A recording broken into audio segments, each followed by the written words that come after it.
we are going to rewrite this so we don't have any negative exponents. The very first thing that I'm going to do is rewrite what's here to make sure the exponents are emphasized.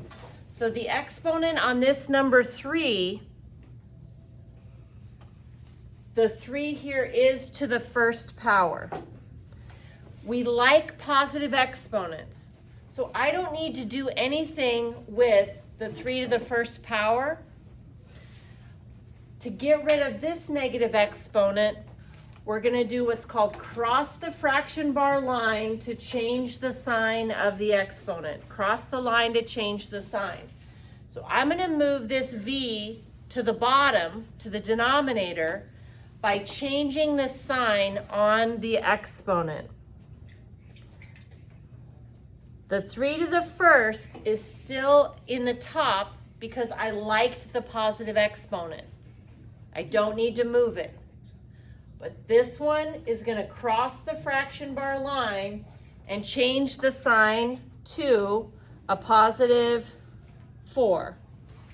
Now the last thing that you might need to do is simplify, and 3 to the first power is just 3. So I end up with 3 over v to the 4th. Okay, so let's try that a couple more times. I'm going to emphasize my exponents. This negative 6, I don't see an exponent on it, but it is positive 1. The only thing I'm really trying to accomplish is to get rid of the negative exponents. The negative 6 to the first power, that's good. But I want to get rid of that negative 2.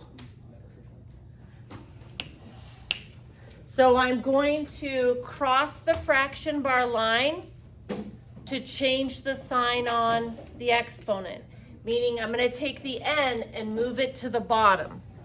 The negative 6 is going to stay up top because I like the exponent, it's positive.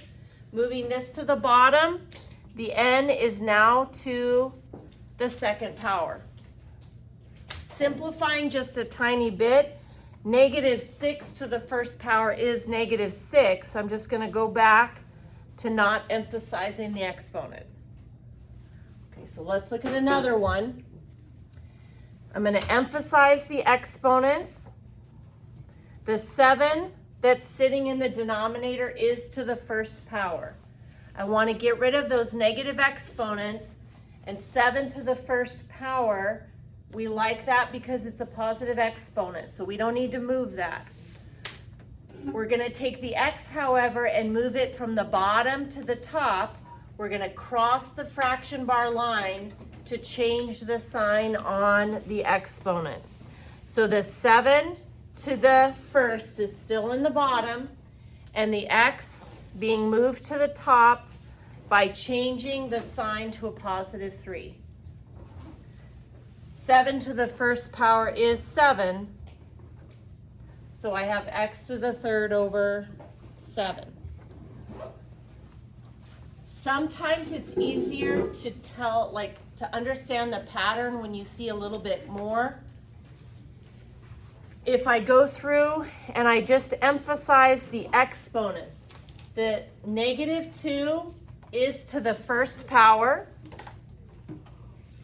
n is to the third, g is to the negative 1, m is to the negative 5, k is to the negative 2. I don't see an exponent on p, so that's to the first. You're simply asking yourself, does it stay or does it go? Dun, dun, dun, dun, dun, dun, dun, dun.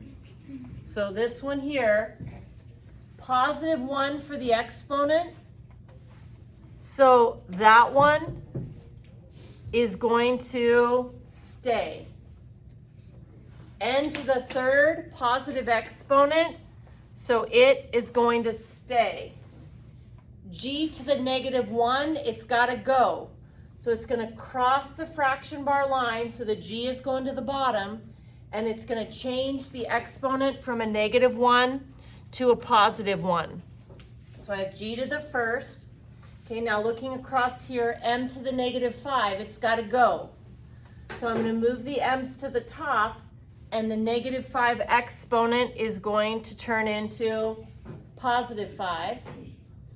And then here, k to the negative 2, it's got to go. I don't like the negative exponent. So I'm going to move the k's to the top, and that's going to change the exponent negative 2 to positive 2. And then finally, p to the first power, it's a positive exponent, so it gets to stay. Putting this all back together, negative 2 to the first is negative 2, n to the third, m to the fifth, k to the second, g, and p.